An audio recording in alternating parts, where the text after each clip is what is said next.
अजितदादा लवकरच मुख्यमंत्री होतील यासाठी शुभेच्छा। मुख्यमंत्री फडणवीसांचं मिश्किल वक्तव्य। आपण आधुनिक अभिमन्यू चक्रव्यूह भेदता येत असल्याचा दावा। अमित शहांविरोधात संसद परिसरात झालेल्या आंदोलनादरम्यान 2 भाजप खासदार जखमी। राहुल गांधींवर धक्काबुक्कीचा आरोप। पंतप्रधानांकडून जखमी खासदारांची विचारपूस। भाजप खासदारांनी धक्काबुक्की केल्यानं गुडघ्याला दुखापत। काँग्रेस अध्यक्ष मल्लिकार्जुन खरगे यांचा आरोप। चौकशी करण्यासाठी उपराष्ट्रपतींकडे मागणी। शहांनी आंबेडकरांबद्दल केलेल्या वक्तव्याविरोधात मवियाचा एल्गार। राज्यभरात आंदोलन। सोलापुरात माथाडी कामगारांच्या काम बंदमुळे कांद्याचे लिलाव ठप्प। पहाटेच्या शपथविधीनंतर अजित पवारांना मवियाचे उपमुख्यमंत्री करण्यासाठी माझा आग्रह। नाराज भुजबळांनी केली उपकारांची आठवण। एबीपी माझाला एक्सक्लुझिव्ह मुलाखत। गोपीनाथ मुंडेंना सोबत घेऊन ओबीसींसाठी वेगळा पक्ष स्थापन करणार होतो। एबीपी माझाशी बोलताना छगन भुजबळांकडून अपूर्ण राहिलेल्या रणनीतीची माहिती।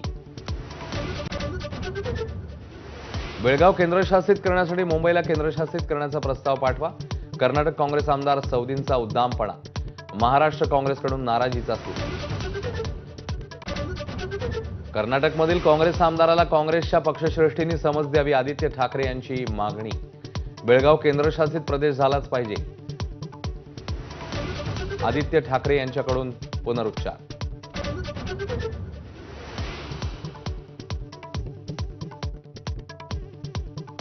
कर्नाटक सरकार अलमट्टी धरणाची उंची वाढवणार। पश्चिम महाराष्ट्राला महापुराचा धोका। महाराष्ट्र सरकार दुर्लक्ष करत असल्याचा कृष्णा महापूर नियंत्रण समितीचा आरोप।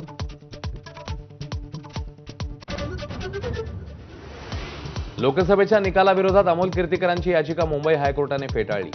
उत्तर पश्चिम लोकसभा मतदारसंघात रवींद्र वायकरांची खासदारकी कायम। कांद्यावरील 20% निर्यात शुल्क तातडीने रद्द करा। उपमुख्यमंत्री अजित पवारांची पत्राद्वारे केंद्रीय मंत्री पियुष गोयल यांच्याकडे मागणी।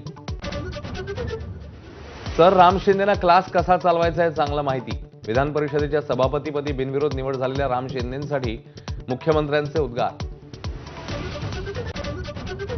संघाच्या बौद्धिकाला अजित पवारांची दांडी। शताब्दी वर्षानिमित्ताने होणाऱ्या कार्यक्रमात सहभागी व्हा। महायुतीच्या आमदारांना संघाच्या सूचना। महायुती सरकारचं खातेवाटप रखडलं। नाराजी नाट्य टाळण्यासाठी आस्ते कदम। अधिवेशनादरम्यान खातेवाटप जाहीर होण्याची शक्यता धूसर। नीलकमल बोट दुर्घटनेप्रकरणी शोधमोहीम सुरूच। जिवलग गमावलेल्या नातेवाईकांचा आक्रोश। विधानसभेतही पडसाद।